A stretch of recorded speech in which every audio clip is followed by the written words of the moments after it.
How did those towers come down?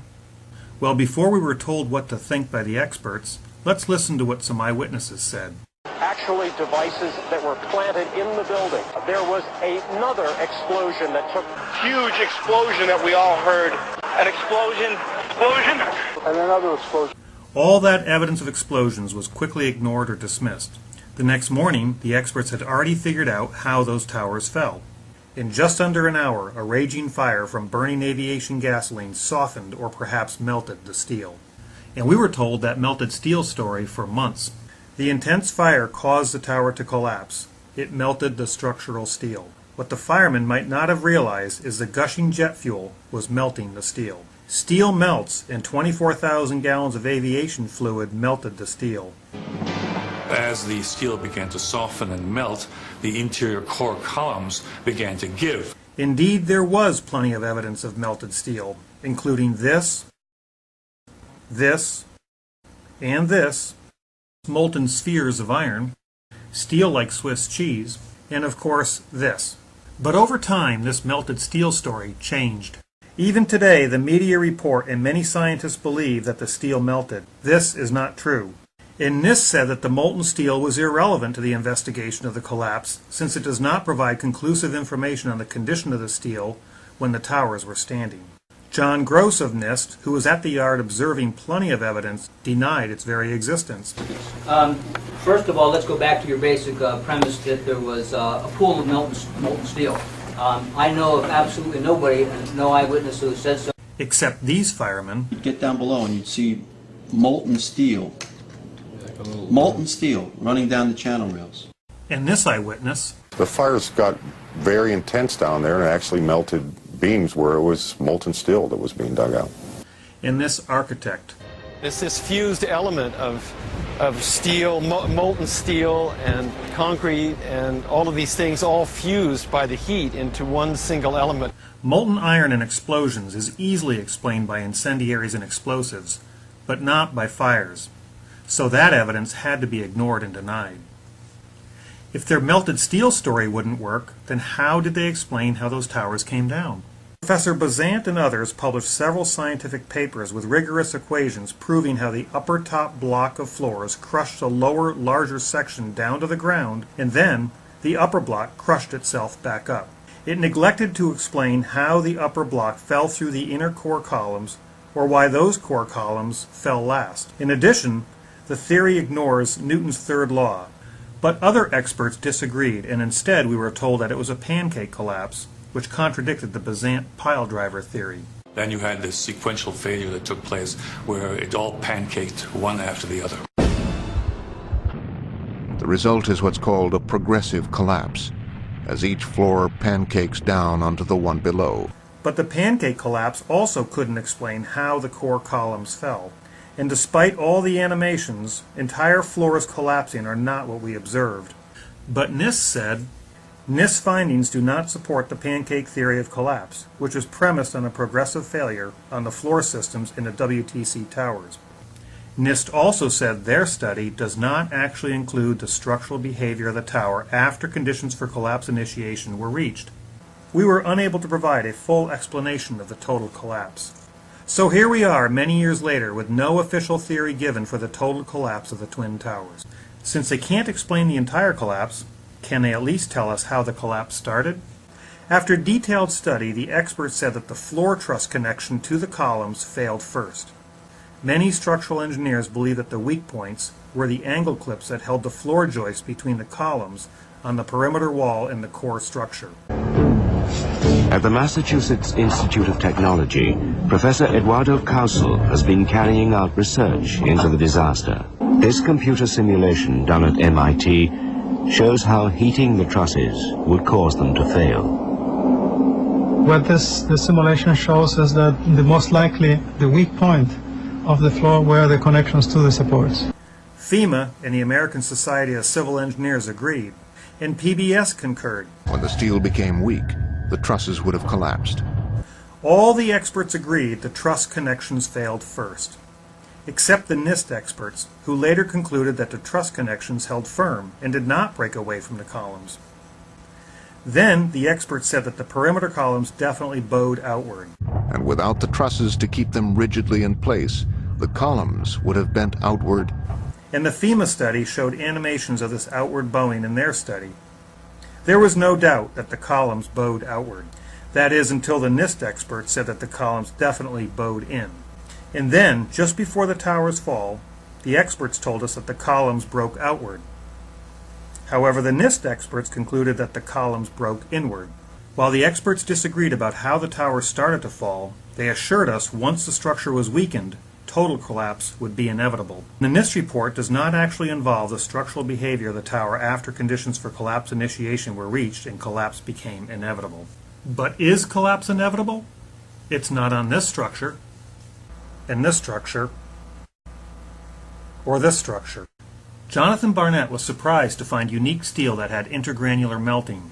It was a surprise to me because it was so eroded and deformed. The New York Times said it was perhaps the deepest mystery uncovered in the investigation. But later we were told that it really wasn't a mystery at all. I don't find it very mysterious at all. That if I have steel in this sort of a high temperature atmosphere that's rich in oxygen and sulfur, this would be the kind of result I would expect. But the question was not what would happen to steel if it was attacked by sulfur in a high temperature atmosphere. We know that. No clear explanation for the source of the sulfur has been identified. So the real question is, where did the sulfur come from? The government never answered that question, but others did. Dr. Greening said, "It is concluded that sulfur emission was relatively small compared to those involving diesel fuel and CaSO4 in gypsum wallboard." The BBC media experts agreed. The sulfur came from masses of gypsum wallboard that was pulverized and burnt in the fires. Except that no experiment with diesel fuel and wallboard can replicate this intergranular melting. And after this experiment was posted, Dr. Greening admitted, "I'm prepared to admit that my initial proposal of how the steel was sulfided during the 9/11 events needs to be modified. Certainly it looks like diesel fuel, gypsum, concrete, and aluminum alone are not going to do it." Yet even after this experiment and admission by Dr. Greening, the debunking experts still claim that this occurred because the sulfur release from burned drywall corroded in the steel as it stewed in the pile for weeks. What about Building 7 that looked exactly like a controlled demolition? NIST struggled with this for years, saying, "But truthfully, I really don't know. We've had trouble getting a handle on Building Number 7. Eventually, we were told that it was the world's first office fire that caused an extraordinary event. Earlier, we were told by the experts at Popular Mechanics that the diesel tanks were the problem. Our current working hypothesis is that this pressurized line was supplying fuel to the fire for a long period of time." The History Channel agreed. The fires were fed by a line supplying diesel fuel to the floor where the fire was most intense. Even though NIST said the collapse was also not due to the fuel oil fires, diesel fuel oil, substantial amounts of diesel fuel that were in the building. NIST said that normal office fires caused a beam to expand, pushing it off its support. In World Trade Center 7, near a specific column involved in the collapse, column 79. Controlled demolition was dismissed. We did not find any evidence that explosives were used in the collapse of Building 7. Since they didn't hear the sound from 9 pounds of conventional RDX to blast out column 79. This size blast would have produced an incredibly loud sound that was not recorded on videos of the collapse nor reported by witnesses. Even though he heard explosions while inside, Big explosion. And they heard it. But because NIST never heard anything, they didn't bother to look for explosive residue as recommended, or consider that instead of conventional RDX that makes lots of noise, maybe some high-tech quieter explosives could have been used, like patented thermitic devices that can be employed to demolish a concrete structure at high efficiency while preventing a secondary problem due to noise, flying dust, and chips and the like, or can focus energy by means of a torch-like ejection of hot reaction products and is extremely ignitable, or could be useful for cutting materials including metals, masonry, reinforced concrete, rock, and the like, or consider the wonders of modern explosives as described in the Nanoscale Chemistry Yields Better Explosives article by Lawrence Livermore Labs, or the fact that active nanothermite was found in the dust, and carbon nanotubes, a byproduct of nanothermite, has been found in the first responders' lungs. Or maybe they should have explained what we see happening in this window. which looks more like this than an ordinary fire. At first they told us that Building 7 fell approximately 40% longer than the computed freefall time and was consistent with physical principles. And you had a sequence of structural failure that had to take place. Everything was not instantaneous. But when challenged, NIST finally admitted a freefall descent over approximately 8 stories at gravitational acceleration. Since freefall is impossible with a sequence of failures, NIST quietly removed all references to their model being consistent with physical principles in their final report, meaning the official explanation relies on miracles. So although NIST had trouble getting a handle on building number 7, after many years and a few miracles, they said the obvious stares you in the face. As more independent scientists pointed out that iron microspheres in molten steel could easily be explained by thermitic material, the National Geographic experts tried to explain that thermitic material could not have been used because it won't even cut or melt a steel column. Despite 175 pounds of thermite packed around the steel column, it remained undamaged. Except experiment with basic thermate in crude holders proved it could.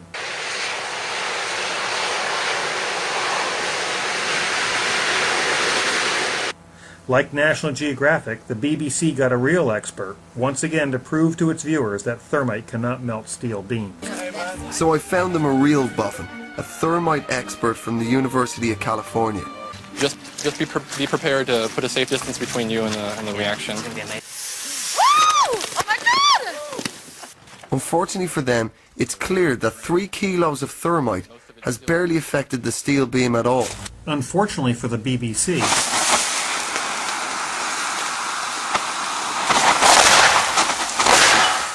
it's clear less than 2 kilos appear to have damaged this beam. And even though the debunking experts said, thermite is simply not practical for carrying out a controlled demolition, and there is no documentation of it ever having been used for this purpose. But in 1935 it was used to take down a 3 million pound tower taller than World Trade Center 7, with 1,500 pounds of thermite on the outside of the steel columns. Why couldn't thermite also work if it was placed on the inside of steel box columns? In 2011, an entire new theory was developed to help explain all the eyewitness evidence of explosions that NIST never heard. I believe it's overwhelmingly probable that the theories regarding the cause of the collapse at WTC-1 and WTC-2 are wrong. The disintegrated aircraft probably came to a stop near the center of the buildings, even though the jets were totally shredded in order to knock all the insulation off, according to the NIST fire theory. And we know parts blasted through the tower and fell on the streets below. This new theory says that the aircraft hulls, rather than the buildings, absorb most of the heat from the burning aviation fuel, even though NIST and most others said the aviation fuel burned off in the first few minutes. And the core of his theory is that the molten aluminum then found its way downwards within the buildings through staircases and gaps in the floor. Fortunately, the firemen that rushed up while thousands ran down those staircases somehow managed to avoid the molten aluminum. And after an hour or so, the flowing aluminum underwent a chemical reaction with water from the sprinklers in the floor below. I regard it as extremely likely that it was these explosions that made the skyscrapers collapse. Except the NIST experts said there was no evidence of any blast or explosions in the region below the impact and fire floors. But other establishment experts appear to be having some difficulty with this latest theory. In Professor Bazant's opinion, all factors relating to the collapse have been accounted for, and he thinks the official explanation suffices. Besides, he said, I've explained it in 6 papers in leading journals. And Thomas Eager of MIT said, I do not see any merit to this new, more complex explanation. He pointed out that Occam's razor said that the simplest explanation is usually the best. So using Occam's razor may be the simplest explanation for all those sounds of explosions are explosives. Can an expert propose 2 completely contradictory theories to explain what happened to those towers? Let's find out. Jonathan Kay wrote a book called Among the Truthers and was interviewed on National Public Radio. And for those who don't trust NIST and don't trust the 9/11 Commission, there's a report, it's called What Did and Did Not Cause Collapse of WTC Twin Towers in New York. These are the reports they need to read. Perhaps just give me a couple of sentences highlighted from that report that you are referring to. What is the explanation for the collapse in that fashion? Sure. Well, the collapse of WTC 1 and 2 was a floor-by-floor collapse, which initiated global collapse. And this is not especially complicated principle, but as I said, the details are the reports that I cited. I think it was called like a pancake effect or something. Well, the pancake effect refers to the floor-by-floor effect. So one floor will collapse, and the impact of the other floor will cause a chain reaction. So Kay proposes two opposing theories that are both wrong. In 3 years of interviewing and debating conspiracy theorists, I don't think I have ever won an argument. I think we understand why. So let's review what the experts told us. There were explosions, there were no explosions. The fires melted the steel. The fires didn't melt the steel. The truss connection broke. The truss connection didn't break. The columns bowed out, the columns bowed in. Building 7 didn't free fall. Building 7 free fell. The sulfur came from the gypsum. Sulfur didn't come from the gypsum. Collapse was inevitable, although it's not inevitable. The experts can't melt steel with thermite, but a novice can. In all the theories we've been told by the media and institutional experts, their melted steel theory is wrong because those fires are too cold to melt that steel. Their crush-down, crush-up pile driver theory is wrong because it defies Newton's third law and doesn't match observation. The pancake theory is wrong because it defies momentum laws and cannot explain the fall of the core and does not match observation. And their aluminum sprinkler theory is wrong because there is no evidence to support it. And after years of study and millions of dollars, our government doesn't have any theory at all for the collapse, simply saying it was inevitable. And none of their theories can be demonstrated experimentally or explain the molten steel, the iron microspheres, the eutectic formations, free fall, uniform acceleration with no jolts, nanothermite, and much more. So what theory do you believe? Most people would rather believe the corporate media and mainstream experts, even if their theories are wrong and don't make sense. But if you have the courage to look at all the evidence and to independently think using basic laws of physics, you will clearly see the elephant the experts are desperately trying to hide. They want us to never forget 9/11, but also want us to never remember the uncomfortable evidence. Because the experts told us the investigation team has studied every possible scenario, except the controlled demolition scenario that best addresses all the evidence, and was clear that very first day before the experts had the chance to hide that elephant. This was clearly, the way the structure is collapsing, this was the result of something that was planned. This is not, it's not accidental that the first tower just happened to collapse and then the second tower just happened to collapse in exactly the same way. How they accomplished this, we don't know. So how did those towers come down? They were intentionally blown up. The obvious stares you in the face.